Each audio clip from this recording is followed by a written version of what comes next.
Today, we will talk about how to open an online boutique. Let's have a look at the details. The first step is creating a business plan and budget. Decide on a product to sell. Most boutiques sell unique clothing, jewelry, and accessories, but others could also offer home items like candles or knickknacks. What items do you have a natural eye for? What are you passionate about that others are interested in, too? Look for a niche in the market that you think is unfulfilled, or an item or style that your boutique could provide that others aren't. Don't worry if it takes a while to figure out what exactly to sell. You might even start selling different items before you hone in on what works and what doesn't. Be patient and embrace failure as a way of learning. Research similar boutiques to make sure yours is unique. Look up established boutiques that sell the products you're interested in stocking, or have a similar style to what you'd like to establish. Look over their website carefully and note down anything you think they're doing well. Then, write down ways your boutique could be different or even better. Knowing your competition can help you brainstorm ways to stand out from the crowd. Draw up a preliminary budget. Using the market research you did on your competitors, determine rough prices that you can charge for your products and their popularity at other retailers. Determine how many people will be buying your products when you just start out, whether you have a small following already, or are starting from scratch.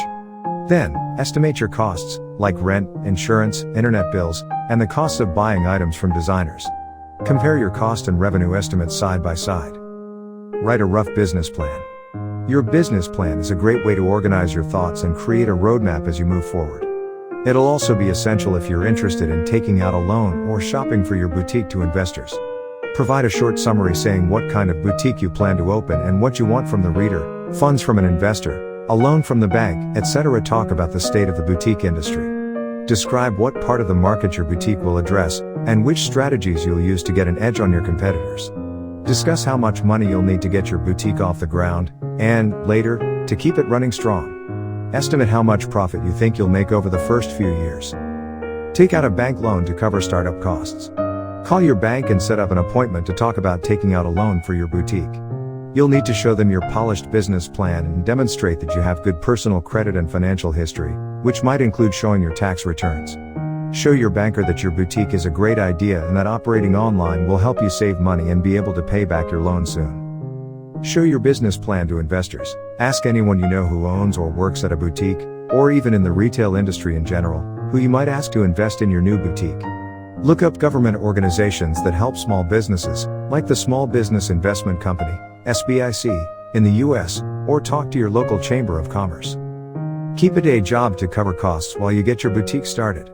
Since you're running your boutique online, your startup cost will be lower, and you might not even need a loan or an outside investment if you're willing to continue working a regular job. It'll be difficult and tiring to work all day and continue to set up your boutique in your spare time, but if your boutique is truly your passion, the extra hours will be worth it. Register your business to officially start your boutique. This process will be different depending on what state and country you're setting up your boutique in, so the easiest way to get started is to contact your local chamber of commerce and ask how you can register your business with the federal and state governments. They can also help you get federal and state tax IDs and any licenses and permits you'll need. The second step is to designing your website. Set up your boutique on an established site, like Etsy or Amazon. One challenge of starting a new business is simply getting your name out there. Create a profile under your boutique's name on common sites like Amazon, eBay, and Etsy. Offer your products on these established sites first to create a customer base. Once your website is set up, you can move items over and let your customers know that they can find new products on your new site. Try a hosted platform to easily set up your own website. A hosted platform means that a company will host your site, providing you with support, resources, and often some website templates to get you started. These sites are typically easy to use and customizable, so you can make your pages look unique and reflect the feel of your boutique. They also have less of a chance of going down due to hosting errors than do self-hosted sites. Make a self-hosted site for a cheaper option for a smaller boutique. Self-hosted platforms can be tricky because the platform will provide the software but not the same amount of support and maintenance as a hosted platform. However, you can customize your website more effectively with a self-hosted website, and you won't have to pay a monthly fee to the platform. Choose a website design that will appeal to your audience. You can hire a web designer or use a template from your chosen platform. Make sure the end design looks professional and clean and will reflect the product you're selling. Equip your website with a secure checkout feature. Most hosted platforms, and some self-hosted platforms, come with a pre-made checkout page that you can trust. If your platform doesn't provide a checkout service, look up options through secure payment websites, such as PayPal, which allows you to integrate their checkout process into your own website. Keep your customers' information safe with security features. Get an SSL certificate for your page to encrypt the connection. Most hosted platforms should already be certified. Use an address and card verification system and require your customers to create strong passwords. Set up alerts to notify you of suspicious transactions, like many orders placed by one person but with multiple credit cards. Use firewalls and tracking numbers for your orders. The third step is buying inventory. Look for unique products online. If you're buying inventory, search for small-scale creators on fashion blogs or on platforms like Etsy. Their products will be the most unique and authentic, and will likely be cheaper as well. Be choosy about what you carry, as your products are the biggest reflection of your brand, but don't be afraid to take a risk on an unusual item if you think it fits well with your brand. Check out trade shows and showrooms to look at pieces in person. If you're looking to expand your inventory to include slightly larger designers, check out fashion trade shows and events. These shows are held every year in different parts of the world, but especially in fashion industry capitals like Los Angeles and New York City. Look online to find a complete list of fashion trade shows. Make appointments with small designers for more personal discussions. Reaching out directly to designers will show that you're serious about your boutique, even though you're just starting out. Look for a designer's contact information on their website and call them to ask about making an appointment in person, or over the phone or video chat. Ask for a lookbook to get a better idea of the designer's style. Take professional photos of your products for your website. Use models if possible, since your customers want to know how clothes will look on a person rather than a hanger or a mannequin. Try to hire a professional photographer if possible, or do it yourself if you own a good camera. Place your models against a white background and make sure you have clear lighting. Keep the poses and styling true to your boutique's overall style. The fourth step is managing your inventory and expanding your boutique. Keep your inventory on site to save money on storage. Before you start buying inventory, clear out some space in your closet, garage, or attic. Store your products in this cleared area in labeled boxes or on hangers. Make sure it's all labeled and organized so that you can quickly find what you need to ship out. Use a shipping fulfillment platform to streamline the shipping process. A shipping fulfillment platform, especially one that specializes in e-commerce businesses, can help you with the smaller details of shipping orders, like printing labels and packing slips. It will be another cost for your business but could be worth it if you start getting more orders and need help staying organized. Personalize packages to add a special touch.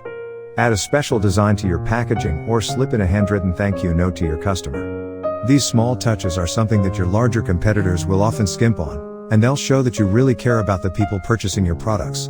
You could even throw in a small free sample of a new product or a coupon to encourage them to buy from you again. Partner with fashion bloggers to promote your products. Look for bloggers whose style matches yours, and who have a dedicated base of followers. Send them an email explaining that you're starting a new boutique and would like to discuss the possibility of forming a partnership with them. You'll likely send them a few pieces for free in exchange for them writing a blog post that features you or those pieces in some way. Post photos on social media under your brand's name. Post regularly on Facebook, Twitter, Instagram, and Pinterest. Look at a few popular brands to get inspiration, but make sure to stay true to your own style. Make sure the photos are well lit and edited nicely, but it's okay if they don't look completely professional.